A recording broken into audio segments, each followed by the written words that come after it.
And while we're highlighting Prince George's County, the area is home to a number of connected outdoor trails called the Anacostia Trails. I spoke to Megan Bacco, who's the executive director of Anacostia Trails Heritage Area Incorporated, who shares the wonderful outdoor adventures that the area has to offer. Megan, welcome to Great Day, Washington. Tell us about all the wonderful trails in Anacostia.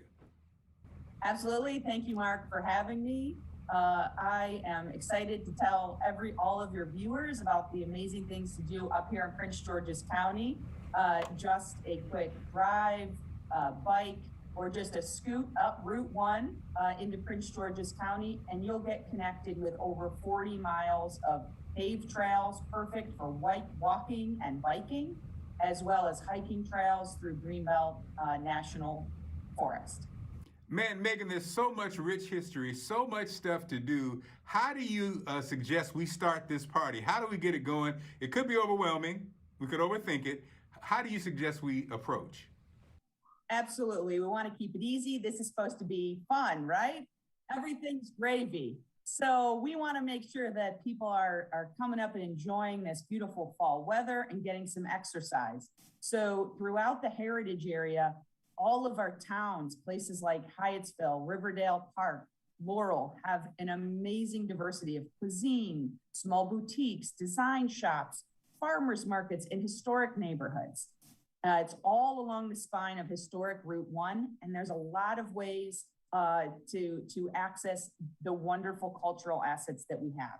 So my number one recommendation is to get started with us. So Anacostia Trails Heritage Area is a nonprofit. We operate a visitor center in Hyattsville. It's the perfect mix of art gallery, a little history exhibit, and we've got 4 or 5 different tours tour maps you can just grab and take based on what interests you. So whether it's the history of aviation and NASA in Prince George's County, whether you really want to make sure you're checking out the eco farm or community forklift and you're into the DIY and eco kind of vibe of living up in Prince George's County. We've got those all laid out. We're open Wednesday through Sunday.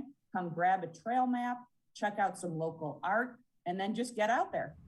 Great advice, Megan. And again, there's so many great things to do in the area. I think a lot of times, I know what happens with me, when family members come from out of town or when your friends come, this is when you kind of plug in, but you never take full advantage of all this that you guys offer. So how is the participation rate as far as people in the community really taking full advantage of all these great things?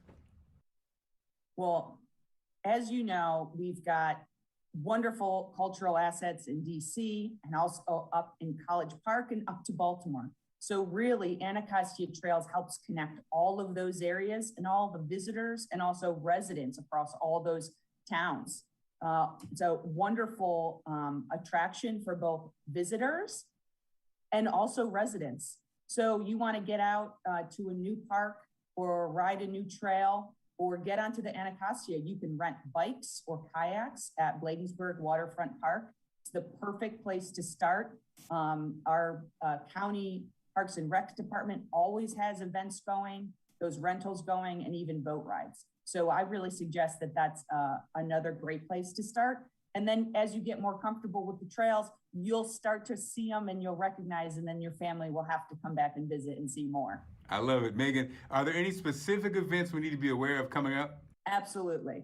So our dear friends, we actually share a building with them, Pyramid Atlantic Art Center, is putting on a 40th anniversary retrospective show of their amazing printmaking legacy. So it is the perfect place to learn about local art. It's actually attached to our building. So if you head to our Heritage Center, you can see that show up through mid-November. And they're also having an opening this Saturday. Highly recommend, going to be super cool. For super fun family events coming up this fall in October, these are my 2 recommendations. College Park Aviation Museum is hosting an international fly-in. All of these pilots are from Latina heritage, and this is going to be an international spectacle, all happening in College Park. and that's happening on October 2nd. So that is not to be missed. That's going to be truly a historic event. And for a super fun one that's going to be, kind of focused on Halloween, that people are already thinking about their costumes, Hyattsville is hosting their annual Zombie Fun Run. So if you're a runner in DC, of which I know there are many, come shuffle up to Hyattsville and do the Zombie Fun Run on October 16th, and it all benefits local schools.